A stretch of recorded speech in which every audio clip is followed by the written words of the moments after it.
Hello po, greetings mga kababayan. Harinawa sa mga oras na ito, kayo ay nasa mabuting kalagayan.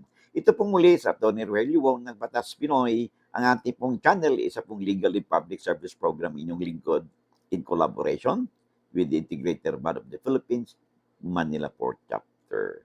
Ang ating pong pag-usapan sa episode nito ay may kinalaman again sa usaping sabihin nating land grabbing o sabihin na nating it could be an ignorance on the part of these people na kung saan po kapitbahay sila pero uh, matagal na daw nakatira doon na yung kapitbahay nila sa lupa at ang ginawa ay nilagyan nila ng koral o fence yung lupa ng may-ari ng lupa ng ibang lupa na ito ay mana na kasi yung may-ari ay namayapan na siyempre yung mga anak ay siyang mga tagapagmana ng nasabing property, pero sabi daw ng kamag-anak nila ay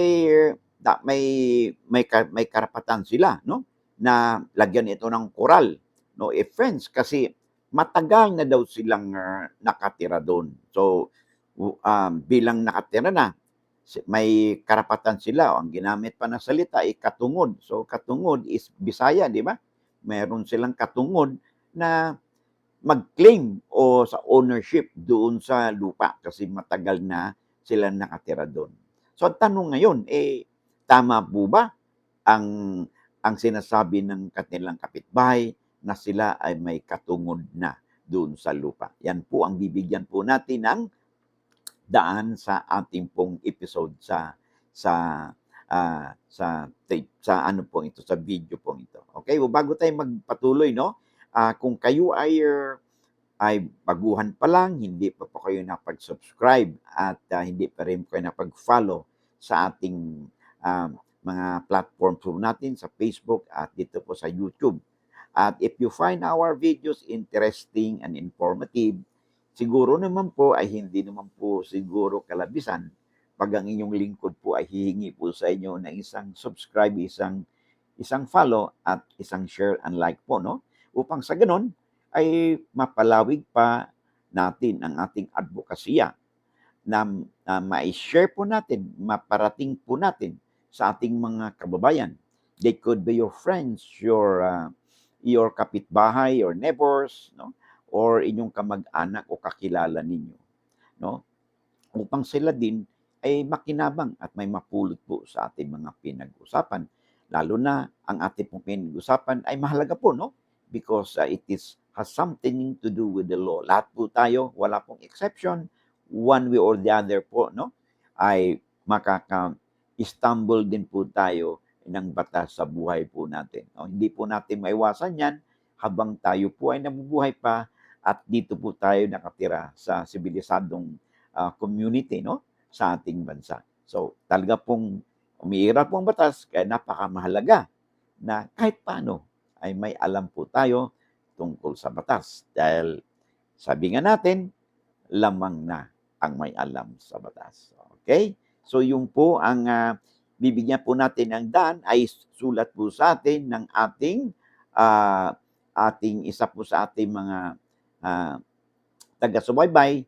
Siya po si Ana Marie Jennifer Jula. Yun po ang kanyang pangalan.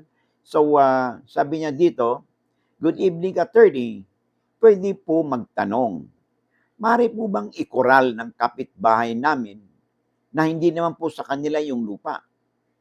Sa amin po yung lupa at may mga papel na po kami. Pero ang mga magulang pa po at kapatid niya ang nakalagay dito sa lupa, sa papel. Ngayon, hindi po sila magbibigay sa amin ng daan dahil sabi niya, katungod daw nila kay matagal na silang nakatira doon.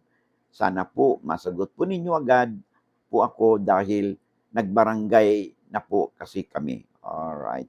Okay. So, una, base sa kwento ninyo, so dalawa lang yan ang motibo ng inyong kapitbahay.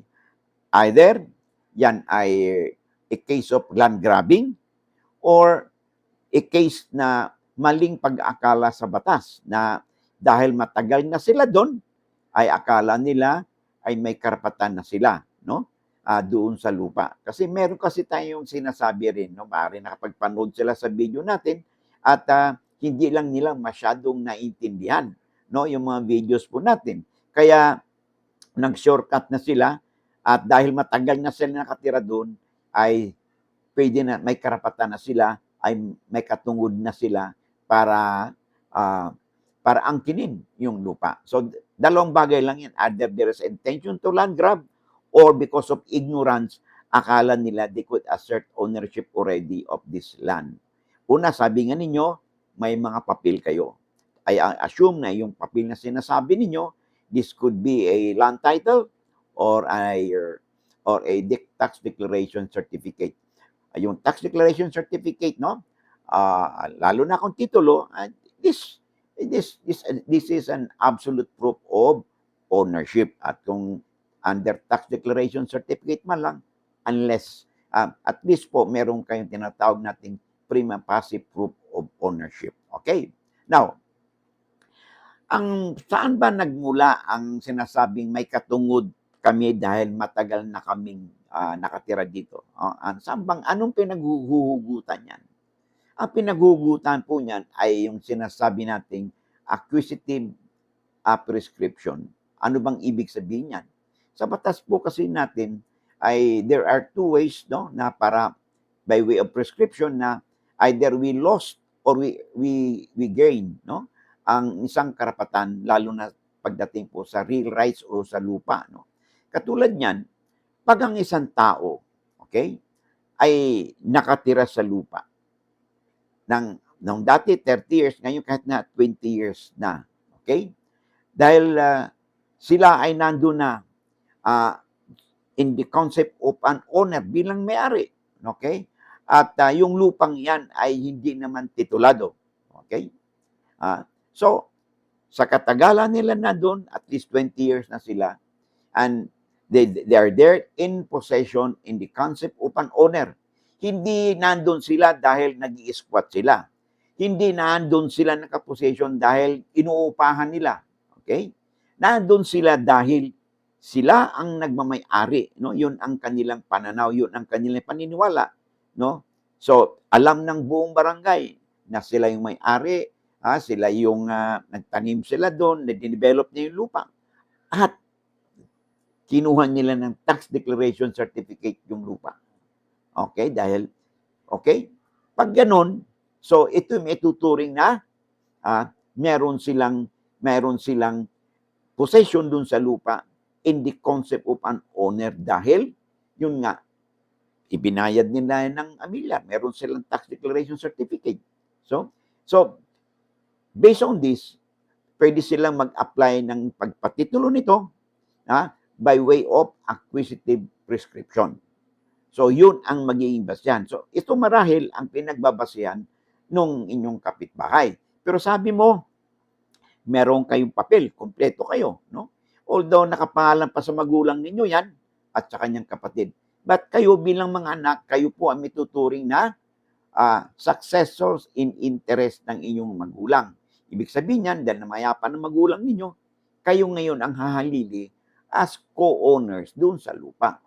So, bilang co-owners, may karapatan po kayo na gamitin ng lupa at may karapatan din kayo na paalisin yung sino mang nagkiklaim o inyong kapitbahay nagkiklaim na nagmamay-ari at sinara pa, kinural pa ang lupa na pagmay-ari naman ng inyong mga magulang, no? So, pwede niyong paalisin po sila, no?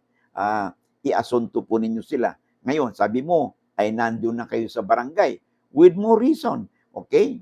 So, i-assert ninyo, sabi niyo, mayroon kayong mga papel. Ipakita niyo sa inyong barangay na meron kayong legal na pinanghugutan, no, sa inyong claim. At yung inyong kapitbahay, no, kung wala silang maipakitang katibayan o dokumento o legal na pinanghugutan na sinasabi nilang matagal na sila doon, kaya may katugod na sila, hindi po absolute yun. Sinasabi lang natin na yung matagal na nakatira, may katungod sila doon sa lupa kung nandun sila in the concept of an owner. Pero kung sila ay nandun lang because pinapayagan lang sila ng may-ari, tolerance, okay? Ay hindi po yan maging hinog na maging acquisitive prescription. Hindi po yan. Because they are not there in the concept of an owner. Wala silang tax declaration certificate. Wala silang titulo. Hindi rin ito maituturing na ang pagtira nila doon ay isang bilang may-ari or in peaceful, continuous, adverse possession in the concept of an owner. So pag sa ganon, wala pong basihan ng inyong kapitbahay na angkinin. Kasi practically, pag ganyan sila, either nilaland grab nila yung lupa ninyo or by ignorance, akala nila dahil matagal na sila doon, ay may katungod na sila. Ay hindi po ganun yun. Because otherwise po, pag ganyan po ang batas, abay lahat ng tao ay pwedeng mag-occupy na doon at sasabihin, ay matagal na kami. 20 years na kami rito, maging amin ito. Hindi po absolute na batayan yun, no? Upang magkaroon tayo ng karapatan na sa lupa na maging atin po because meron din po mga requirements po doon. So, I hope na sagot natin, no, ang katanungan po sa atin, no? Ni Ana Marie Jennifer Jula. So, kung nasa barangay na kayo at hindi kayo magkakasundo, dahil humingi po kayo ng certificate to file action. Okay? And then after this, ay pumunta kayo sa abogado, then mag-file na kayo ng reklamo against your neighbor for forcible entry na mapalayas po, no?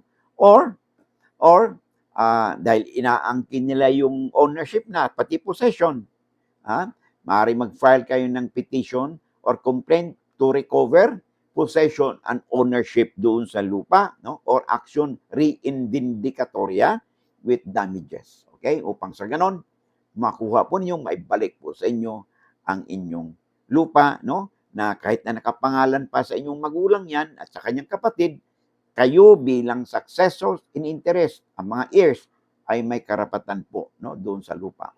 Now, for the time being, ay kung hindi pa kayo nagkaroon ng settlement of estate, ay magpagawa na kayo sa lawyer ng extrajudicial settlement of estate, okay? Na kung saan kayo bilang mga tagapagmana ng magulang ninyo, yung share o parte ng mana ng inyong magulang, no, ay inyong inaangkin bilang heirs. Now, yun namang kapatid ng magulang ninyo o ay magiging co-owner ninyo kung buhay pa siya. Kung wala na siya, di siyempre yung kanyang mga anak din, ng kapatid ng magulang mo, ang siyang halili doon sa share ng inyong auntie, kumbaga, o uncle po ninyo. Okay? So I hope nasagot po natin, no, ang katanungan sa atin sa episode na ito. So sa kapapasok pa lang, no, if you find our videos interesting and informative at hindi pa kayo napag-subscribe, ay could you please bigyan po niyo ako ng isang subscribe, isang share po, no, isang like and follow, no, sa ating mga videos upang sa ganun, no, ay marami po tayong mararating sa ating mga ma-reach out, no, sa ating mga kabayan, no, at mapalawig pa natin ang ating advokasya na mapagbigay po tayo ng legal information o kaalaman sa ating mga kabayan. Maraming salamat and I hope to see you again in the next video po natin. God bless.